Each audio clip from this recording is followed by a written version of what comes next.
One of the engines in Edward's shed was called Alec Greedy. He was painted bright red and had a loud mouth to match.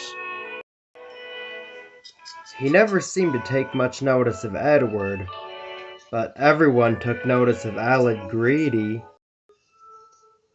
They had to, for he simply wouldn't stop boasting about himself. Look at you all, painted in drab greens and mournful blues.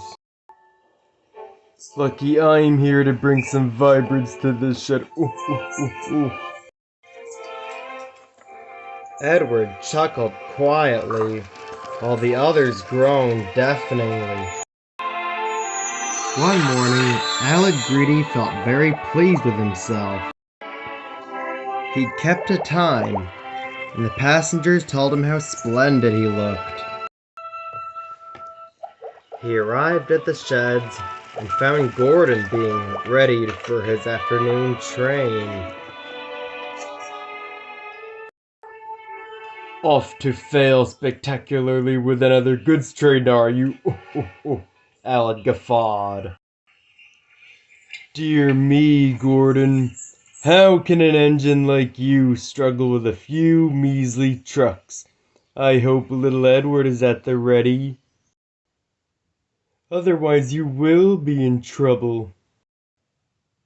Edward gave a pitying look, and Gordon grunted and hissed away.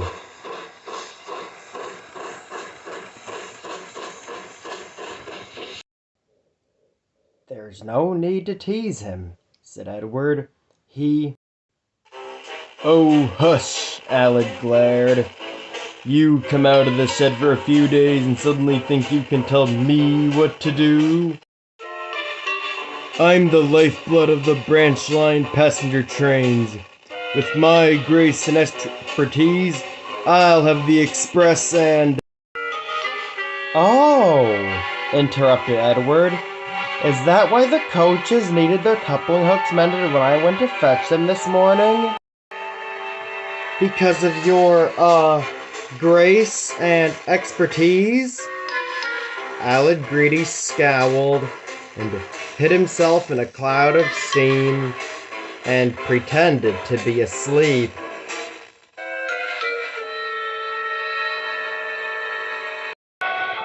The next morning, Alec Greedy clunked into the station, still cross over Edward's remark. Be gentle,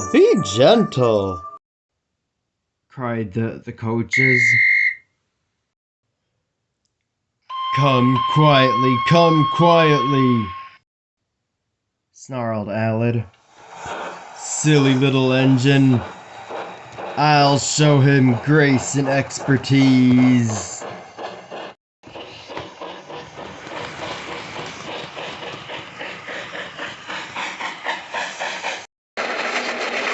Alec Greedy would show Edward something, just not what he hoped for. Along the branch line was an orchard. Its apple trees were well looked after so that the branches didn't obstruct the line. That morning, some of the church boys decided to climb the trees. They thought they would snag some fresh apples before the vicar started his sermon.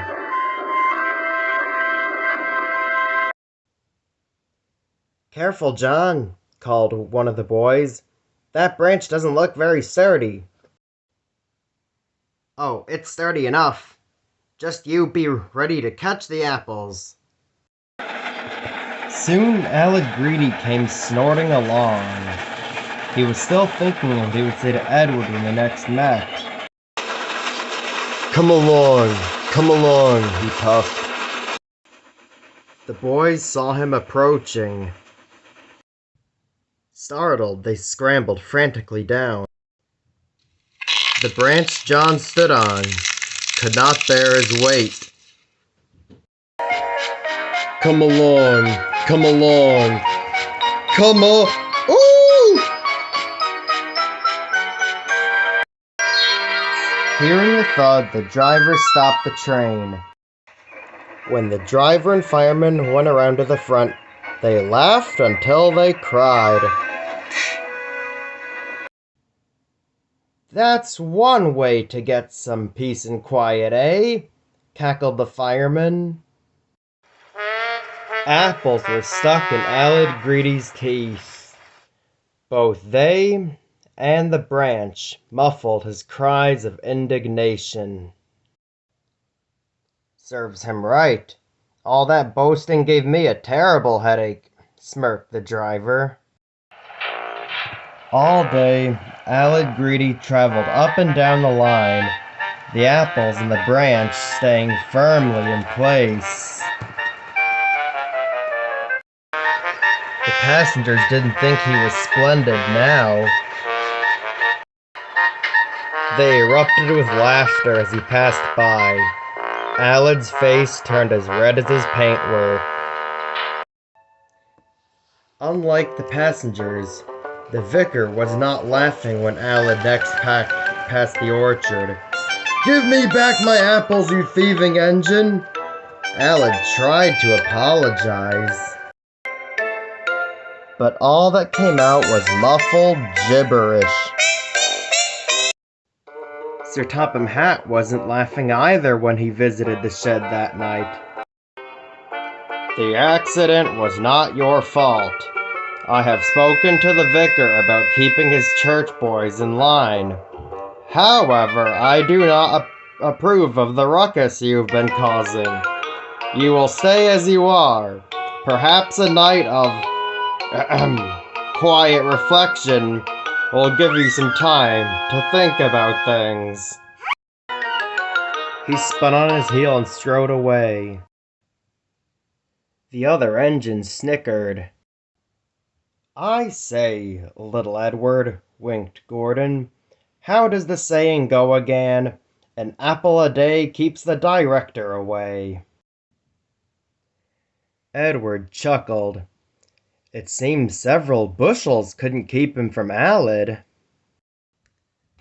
Aled Greedy had certainly gained expertise about apples, but felt far from graceful.